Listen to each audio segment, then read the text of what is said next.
नमस्कार, मेरा नाम कृष्णपाल राठौर है और आप महारो राजगढ़ का यूट्यूब चैनल देख रहे हैं।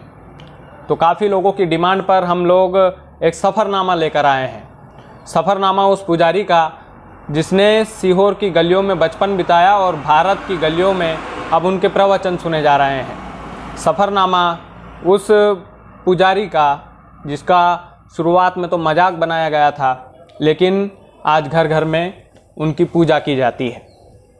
और यकीन मानिएगा, इस सफ़रनामे में कोई स्क्रिप्ट नहीं रहेगी। जो भी किस्से मैंने उनके बारे में सुने हैं वो आपको सुनाऊंगा। सफ़रनामा है पंडित प्रदीप जी मिश्रा का।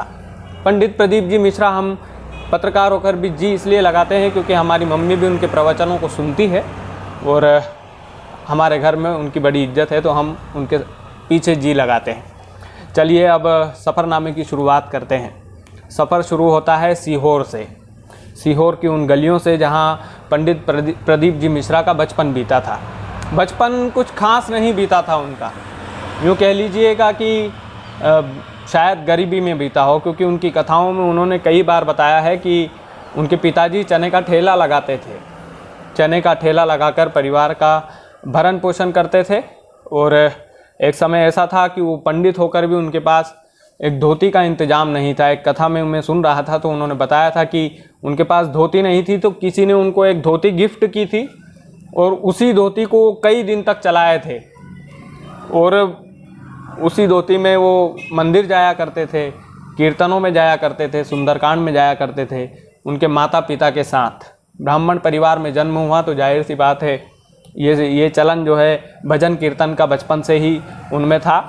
तो उनकी माता का नाम सीता जी है, श्रीमती सीता जी, और उनके पिता का नाम श्रीमान रामेश्वर जी, जो अब स्वर्ग में है।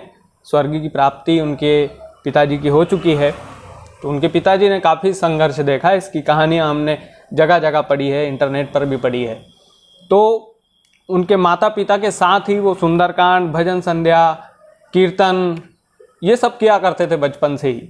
बचपन से ही उनको ये सब शौक़ था और बचपन से ही भक्ति भाव में। ऐसा नहीं है कि उन्होंने पढ़ाई नहीं की, उन्होंने इंटर तक पढ़ाई भी की है, तो वो पढ़े लिखे भी है, ऐसा नहीं है। उन माता पिता के साथ भक्ति भाव में तो थे ही, लेकिन पढ़ने में भी बेहद अच्छे थे और पढ़ाई भी उनकी अच्छी खासी हुई है।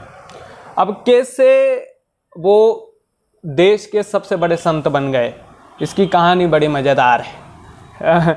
लॉकडाउन में दरअसल जब सब घर बैठे थे, जो पहला लॉकडाउन हमारा था 2019 में, 2020 में शायद, तो पहला लॉकडाउन मार्च में लगाया गया था। तब सब घर पे थे और घर पे बैठकर पंडित प्रदीप जी मिश्रा जब लॉकडाउन के पहले छोटे मोटे पांडालों में कथा किया करते थे, सीहोर में आसपास जाकर वो छोटे छोटे पांडालों में अपने कथा का वाचन करते थे। यानी कि वो बहुत बड़े संत नहीं थे उस टाइम पे, लेकिन छोटी छोटी जगहों पर वो भजन कीर्तन, शुरुआत में उन्होंने भागवत कथा भी की, तो भागवत कथा वो किया करते थे। लेकिन जब लॉकडाउन में वो फ्री थे तो बोलचाल की भाषा में ऑनलाइन यूट्यूब पर, उनके यूट्यूब चैनल पर शिव पुराण सुनाया करते थे। शिव पुराण का जो कथा है वो ऑनलाइन यूट्यूब के माध्यम से वो लॉकडाउन के दौरान सुनाते थे। तो भक्तों को बड़ी पसंद आई। वो क्या है कि बड़ी मज़ेदार किस्से उसमें, उस कथा में, उन कथाओं में सुनाया करते थे ऑनलाइन यूट्यूब पर शुरुआत के दिनों में। तो धीरे धीरे लोग उनसे जुड़ते गए और लॉकडाउन में ही काफ़ी वो प्रचलित हो गए थे। उनको लोग जानने लग गए थे कि पंडित प्रदीप जी मिश्रा है और शिव पुराण की कथाएं सुनाते हैं। तो लॉकडाउन से ही उनके जीवन की शुरुआत हुई। एक मायने में देखें तो शिव पुराण की कथा घर घर पहुंचने लगी, तो लॉकडाउन में यूट्यूब के जरिए वो पहुंचाने लगे। अब देखिएगा कि सबसे मज़ेदार बात यह है कि लॉकडाउन के दौरान ही उन्होंने काफ़ी अच्छे सब्सक्राइबर अपने यूट्यूब चैनल पर इकट्ठा कर लिए थे और जैसे ही लॉकडाउन हटा तो सीहोर में उन्होंने शिव पुराण कथा का आयोजन किया। अब आपको रुद्राक्ष वाला मामला तो पता होगा। रुद्राक्ष महोत्सव का आयोजन सीहोर में हुआ था और उनको भी उम्मीद नहीं थी कि इतनी ज़्यादा भीड़ सीहोर में हो जाएगी।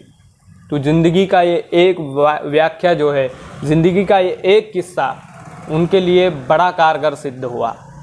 और कारगर मानिए या फिर भगवान भोलेनाथ की कृपा मानिए, जो भी मानिए, सीहोर में जब वो प्रवचन कर रहे थे तो रुद्राक्ष महोत्सव का उन्होंने आयोजन किया, तो भारी तादाद में रुद्राक्ष लेने के लिए लोग उनकी कथा में पहुँचे। उनको इस बात का अंदाज़ा तक नहीं था कि उनके इतने चाहने वाले हैं, यूट्यूब के माध्यम से इतने लोग उनको चाहते हैं। तो इतने लोगों की व्यवस्था नहीं थी, तो इंदौर भोपाल हाईवे पर भारी मात्रा में जाम लगने लगा, और जाम जब लगने लगा तो अव्यवस्थाएं होने लगी। अव्यवस्थाएं जब होने लगी तो उनकी कथा को रोकना पड़ा। उन्होंने खुद ने, कई लोग बोलते हैं कि उन्होंने खुद ने कथा को रोका था, कई लोग बोलते हैं कि प्रशासन ने रोक लगाई थी। हम इस बात की पुष्टि नहीं करते हैं, हमें नहीं पता है कि किसने रोक लगाई थी, लेकिन उनकी कथा को रोकना पड़ा। और वो व्यासपीठ की गद्दी से बैठे बैठे इतने भावुक हो गए थे। आप में से कई लोगों ने उनके भावुकता का वीडियो देखा होगा। कई लोगों ने जब वो आंसू बहा रहे थे तो वो वीडियो आपने देखा होगा। बस वो आंसू जब उनके निकले तो दिल से निकले थे। और आज भी वो वीडियो अगर कोई देखे तो यकीन मानिएगा कि दिल से निकलता है कि पंडित जी वाकई में अपने भक्तों के लिए दुखी थे कि इतने रुद्राक्ष की व्यवस्था वो नहीं कर पाए। उसके लिए उन्होंने रोते रोते भक्तों से माफ़ी मांगी थी, लेकिन बाद में कहा था कि शिवरात्रि के महापर्व पर आपके घर घर पर रुद्राक्ष पहुंचा दिए जाएंगे। और फिर कई सारी वेबसाइटें, कई सारी चीज़ें हुई। तो ये जो उसमें प्रशासन भी देखो, प्रशासन का किस्सा, प्रशासन पर अव्यवस्था का आरोप लगा, शिवराज सरकार पर आरोप लगा, कैलाश विजयवर्गीय ने भी काफ़ी सारी बातें बोली उस टाइम पर। लेकिन जो भी हो, वो जो किस्सा था सीहोर वाला, उसके बाद से पंडित प्रदीप जी मिश्रा का घर घर में प्रवचन सुनने लगे लोग। उनके प्रवचन, उनकी शिव पुराण की कथा आज भी घर घर में चलती है। तो ये जो एक किस्सा है, उनको अंदाज़ा नहीं था कि यूट्यूब से लोग इतने फॉलो करते हैं उनको। और देखिए, काफ़ी सारी चीज़ें मिसिंग भी हो सकती है इस सफ़रनामे में। ऐसा नहीं है कि मैं जो सुना रहा हूँ वही अटल सत्य हो सकता है।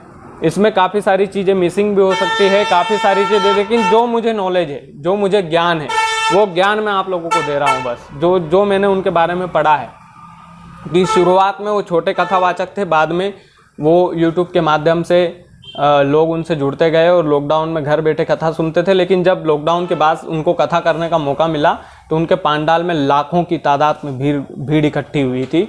और उस भीड़ इकट्ठी जब हुई थी और उसकी व्यवस्था जब प्रशासन नहीं कर पाया था, तो उसके बाद से ही उनका नाम घर घर में प्रचलित हुआ था।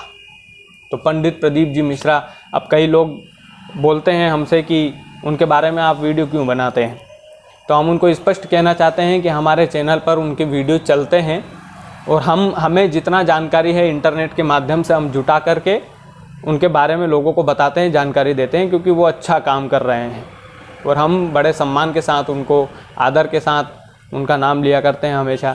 और ऐसी अच्छी अच्छी चीज़ें, इंटरेस्टिंग जानकारी जो वो लोग देते हैं, हम कुछ हिस्सा, काफ़ी लोगों ने बोला सर उनके पूरी ज़िंदगी कैसी रही, कितने भाई थे, 2 भाई थे, उनकी माता का नाम क्या है, उनके पिताजी का नाम क्या है, एक पूरा सफ़रनामा उन पर बनाइए।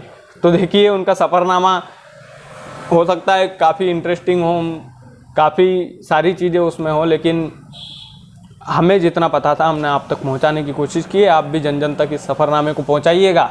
बाकी और कुछ इंटरेस्टिंग कहानियां अगर आपको पता हो उनके बारे में तो हमें बताइएगा, कमेंट में लिख कर बताइएगा। हालांकि अभी कमेंट ऑफ कर रहा हूं मैं, इसलिए कर रहा हूं, उसका कारण थोड़ा बाद में बताऊंगा, बड़ा गंभीर कारण है। एक दिन उस पर भी एक वीडियो बनाऊँगा।